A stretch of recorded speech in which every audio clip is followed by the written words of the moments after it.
महाराष्ट्र के मुख्यमंत्री ने माझी लाड़की बहन योजना 1 जुलाई से महाराष्ट्र में लागू कर दी है। ये योजना महाराष्ट्र की विवाहित, निराश्रित, विधवा और परित्यक्ता महिलाओं के लिए शुरू हो गई है। अभी इसी तरह महाराष्ट्र में माझा लाड़का भाऊ योजना भी लागू कर दी गई है।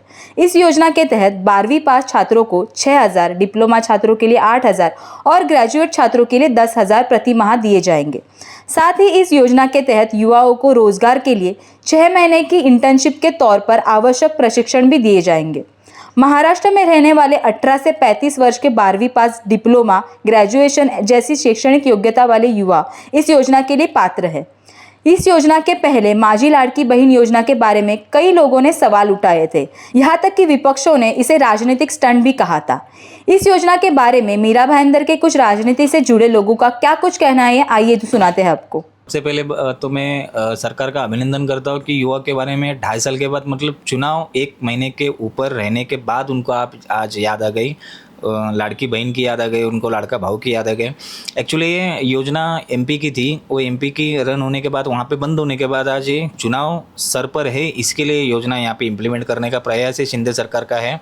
उन बहनों को कुछ रोज़गार देते तो ये नौबत 1,500 की आती नहीं। सबसे पहली बात तो लाड़की बहन के लिए 1,500 का क्राइटेरिया रखा आपने, और जितने अभी युवा है उनके लिए आपने 8,000, 10,000 और 12,000 ऐसा आपने रखा है। तो मतलब अभी वो लोग वो क्या चाहेगी? सबसे पहली बात तो वो बहन तो नाराज़ हो जाएगी, तो आप उनका भी तो 6,000, 5,000 कर देना चाहिए। गवर्नमेंट के पास अगर इतना ही अगर पैसा है तो आप उनको रोज़गार बना कर दीजिए। सबसे पहली बात तो मैं ये कहूँगा कि आज किसान लोगों इतने आत्महत्या करते हैं, आज किसान लोगों के ऊपर इतना ज़्यादा कर्जा है, ठीक है, वो कर्जा अलग हो गया, लेकिन जितने भी मतलब आज मैं ये नहीं चाहता हूँ कि जितने भी ग्रामीण भाग है उस ग्रामीण भागों में जितने भी युवा हैं उनको ये लाभ होना चाहिए, लेकिन मेरा तो इतना ही बोलना है कि सरकार उनको रोजगार उपलब्ध कर दें, ना ही कि पैसे दें। शासन के ऊपर आज हज़ारों करोड़ों का कर्जा है और 5,000 करोड़ का कर्जा आ जाएगा, टैक्सेस हमारे बढ़ने वाले हैं। लेकिन वो युवा आज जितने भी लाड़की बहन के भी योजना के लिए जितने भी आज लेडीज़ लोग अप्लाई कर रहे हैं कि उनके हाथ में, हर एक के हाथ में एक एंड्रॉयड फ़ोन है, 6,000, 8,000 का फ़ोन है, तो आप 1,500 देके क्या मतलब है उनको? पहले इस भर्ती के लिए भी आज मीरा भाईंदर में भी देखे नहीं, पूरे महाराष्ट्र में कम से कम 2.5 लाख से ज़्यादा तो एप्लीकेशन है, तो वो पैसा आप माफ़ नहीं करते, उनकी रहने की व्यवस्था करते नहीं। हर एप्लीकेंट के पास से आप 500-500 रुपया वसूल कर रहे हो, तो मतलब क्या? आप एटलीस्ट आप जितने भी जॉब्स के लिए एप्लीकेशन होते हैं वो फ्री करें। दूसरी बात कि जॉब्स क्रिएट करें ज़्यादा से ज़्यादा। आप प्राइवेट सेक्टर में ही ज़्यादा ये करने से अच्छा तो गवर्नमेंट के जितने भी पोस्ट है खाली है वो भरे।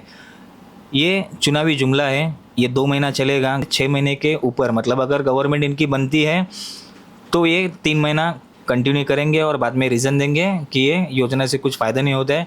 ये योजना के माध्यम से बहुत सारे ऐसे डमी कैंडिडेट खड़े करके उनके अकाउंट में पैसा जाने वाला है। यहाँ सबसे पहले मैं हमारे लाडले मुख्यमंत्री एकनाथ जी शिंदे साहब, उनका तहे दिल से शुक्रगुजार हूँ, उनका मैं आभार व्यक्त करता हूँ, क्योंकि एक ज़मीनी तौर पर आने के बाद एक कार्यकर्ता जब मुख्यमंत्री बनता है तो उन्हें पता होता है कि महाराष्ट्र की ज़रूरत क्या है। यहाँ पे महिला वर्ग, बुजुर्ग और आज के युवा, ये तीनों को ध्यान में रखते समय उन्होंने अलग अलग योजना बनाई है। महिलाओं के माध्यम से उनको 1,500 रुपये की निधि उनके अकाउंट्स में जाएगी, कुछ शर्तें इसके लिए उन्होंने लागू की है। उसके बाद लाडली बहन के बाद एक काफ़ी अच्छी योजना जो पहली बार एक श्रावण बाल की तरफ से घर में जो बुजुर्ग लोग रहते हैं उनको तीर्थ दर्शन होना चाहिए। हमारे 146 के लाडले विधायक प्रताप जी सरनाइक साहब, इनकी ये संकल्पना थी और संकल्पना को पूरी तरीके से मंजूरी मिलकर एक GR उसका हो गया। तो अभी पूरे महाराष्ट्र के माध्यम से भारत भर में सारे धर्म के, सारे जाति के लोग अपने अपने तीर्थ क्षेत्र में मुफ्त जा सकते हैं। पूरा खर्चा महाराष्ट्र गवर्नमेंट उसका उठाएगा। और कल ही जैसे आपने कहा कि आषाढ़ी एकादशी महाराष्ट्र का सबसे पवित्र दिन है यहाँ पे, तो विट्ठल के नामस्मरण करते करते हमारे मुख्यमंत्री साहब ने हमारे जो युवा है 10वीं पास, 12वीं पास, डिप्लोमा होल्डर, ग्रेजुएट, इनको हमेशा उनका एजुकेशन आगे करते समय, पढ़ते समय काफ़ी सारे फीस की तकलीफ होती है। कहीं जाके वो पढ़ते हैं, कहीं दूर जाके उनको पढ़ना पड़ता है, कॉलेज कहीं और रहता है, घर कहीं और रहता है, तो वहाँ कुछ ना कुछ आर्थिक सहयोग उनकी ज़िंदगी में महाराष्ट्र गवर्नमेंट के माध्यम से एकनाथ जी शिंदे साहब ने कल जाहिर किया है। और सारे तरफ से, पूरे ओर से महाराष्ट्र की जनता इस तीनों योजना का तहे दिल से स्वागत कर रही है। हम जो टैक्स पे कर रहे हैं पहली बार कोई ऐसा एक मुख्यमंत्री महाराष्ट्र को मिला है कि जो जनता का पैसा जनता को लौटा रहा है। तो ये कॉमन सेंस वाली लॉजिकल बात है कि हम जिस तरीके से सारे ड्यूटीज पेड करते हैं, अच्छा खासा टैक्स हम पेड करते हैं, तो वही पैसा महाराष्ट्र गवर्नमेंट ऐसा सोचती है कि महाराष्ट्र के युवा हो, महाराष्ट्र के बुजुर्ग हो और महाराष्ट्र की बहनें हो, अगर उनके ही जिंदगी में, उनकी जिंदगी को बेहतर बनाने में अगर वो खर्चा होता है, तो मेरे हिसाब से एक सही मुख्यमंत्री है जो महाराष्ट्र को यहाँ पे मिला है। रहा सवाल राजनीति का, तो ये होता रहता है, जिनको काम करना नहीं आता, काम कैसे करना है समझ में नहीं आता, और जमीनी तौर से जुड़े जो लोग नहीं रहते, वो हमेशा ऐसे सारे योजनाओं को, ऐसे सारे लाभों को, राजनीति यही वर्ड यूज करेंगे। ये लाड़का भाव योजना ऐसी कोई भी लिखित योजना है ही नहीं है। अगर मुख्यमंत्री एक संवैधानिक पद पे बैठे हैं तो उनको ये समझ में आना चाहिए कि मैं अगर कुछ लोगों के सामने कुछ मेरा बातचीत कर रहा हूँ या मैं कुछ मेरा जवाब दे रहा हूँ, तो योजना का पहली तो बात, उन्होंने जो योजना एक्चुअल में उन्होंने GR में लिखा हुआ है तो वो एक्चुअली जवाब देना चाहिए था। मतलब पहले ही उनके शब्द में ही आता है कि ऐसा लाड़का भाव योजना ऐसा महाराष्ट्र में कोई नहीं है। अगर वो योजना को बताना चाहते तो ये जो गुमराह करने की बात है, पहली बात तो है कि महाराष्ट्र में ऑलरेडी 3 दिसंबर 1974 में ऑलरेडी एक महाराष्ट्र में योजना थी।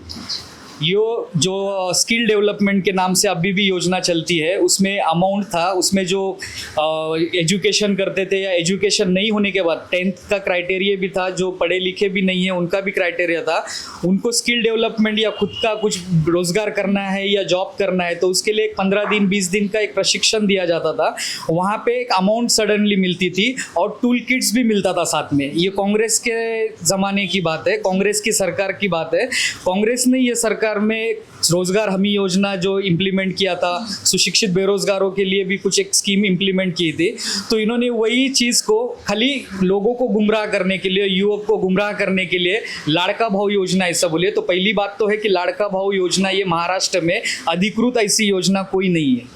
अभी 6 महीने में इलेक्शन आ रहा है तो 3 महीने के बाद आचार संहिता लगेगी, तो ये योजना चलेगी नहीं। और ये पहली बात तो हम लोग का ये प्रश्न है कि अगर ये योजना आप लाड़का भाव बोलते हो तो लाड़का भाव योजना जो है तो ये आप 6, 10,000, 12,000, 8,000 ऐसा जो अपने क्राइटेरिया दिया है, ये तो ये कितने टाइम तक मिलेगा और ये किनको मिलेगा, उसका जो प्रावधान दिया है तो उसकी क्राइटेरिया क्या है। मतलब जो 10वीं का जो है वो लाड़का भाव नहीं है क्या, जो आर्थिक परिस्थिति से पढ़ा लिखा नहीं है वो लाड़का भाव नहीं है क्या।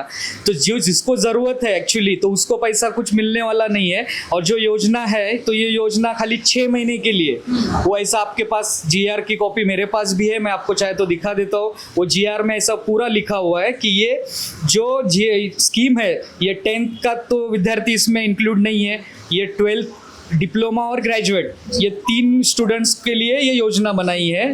ठीक है, तो ये मुख्यमंत्री कार्य प्रशिक्षण योजना है। पहली बात तो ये लाड़का भाव वगैरह कुछ नहीं है, ये संवैधानिक पद पे बैठे हैं तो उनको ये महत्वपूर्ण पता होना चाहिए कि ये योजना का नाम क्या है, वो लोगों को भी पहुंचाना चाहिए। आज तक तो योजना लोकल लोगों तक पहुंचती नहीं है।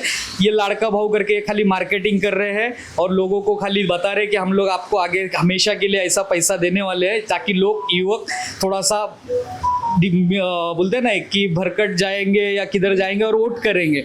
जो युवक है जो 12th हो गया, डिप्लोमा हो गया, ग्रेजुएशन हो गया, तो उनको वहाँ पे एप्लीकेशन करना है और जो जिनकी रिक्वायरमेंट है, जिनको एम्प्लॉय चाहिए, तो ये इनसे काम करा के लेंगे। 6 महीना इनको इंटर्नशिप का काम करना पड़ेगा, वहाँ पे तुमको 6 महीना तक प्रैक्टिस करनी पड़ेगी, काम करना पड़ेगा।